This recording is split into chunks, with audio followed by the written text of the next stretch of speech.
So in watching your guys' video, I think I came up with two things I need to focus on more, which is to make intense eye contact with the camera instead of, my window, and two, to speak really quickly to get as many points into my 4-minute period as I can.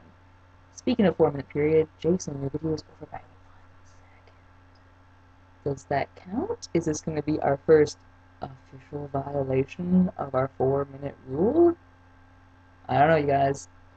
Are we going to dock your points? Are we going to make a punishment? Is that what you're on punishment? I think so. So, I'm working on this video game project right now, and I'm programming it at the moment using Stencil. Their programming system is pretty drag and drop boxes, so it should be easier, but I'm actually finding this more confusing than actual coding language. I first started this project in early January as part of this incubator follow-along program going on here in Montreal, and I had a bunch of these ideas floating around. I'm okay, narrow this down to 4, and then I'm okay, narrow this down to 1. So I chose the one that I'm like, okay, game point and click mechanics. That's easy. I can do that, right? It'll be easy to program, easy to explain to people, easy to get people playing. So I started there, and then it's kind of just spiraled out of control since then. So the game that I'm making is Karuta, which is an ancient Japanese poetry game that, right off the bat, it's Japanese and not very accessible to other people, so I thought, let's make an English version. So Karuta deck is made up of 100 poems by 100 different poets.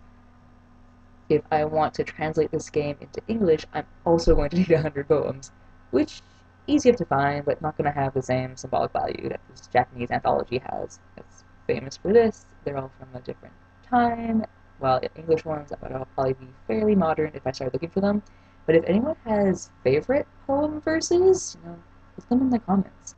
So the Japanese cards themselves look something like this.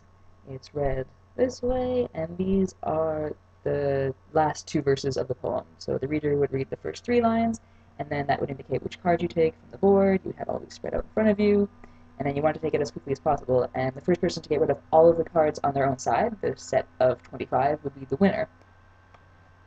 I just made this one because I like making things, and I wanted some sort of prop to have in this video to show you, because I don't know how to, put an image here or here just yet with this software, so that's in the future.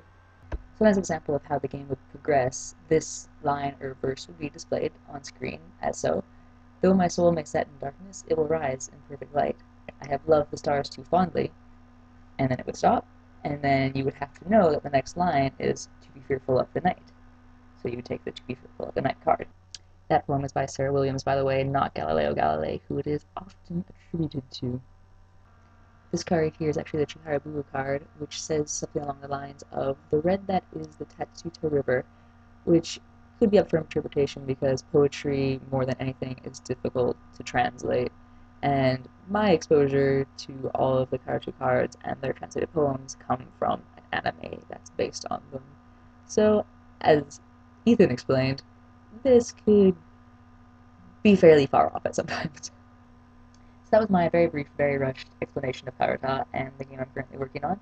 If I've piqued your interest in any way, I'll put a PDF down in the comments that does a good job of explaining more of the basics, how it's set up, how it's played in real life and with the Japanese cards. It's in English though, so no need to worry about any language barrier there. And that's about sums up my nerd things for this week, so I look forward to seeing you guys soon. Bye.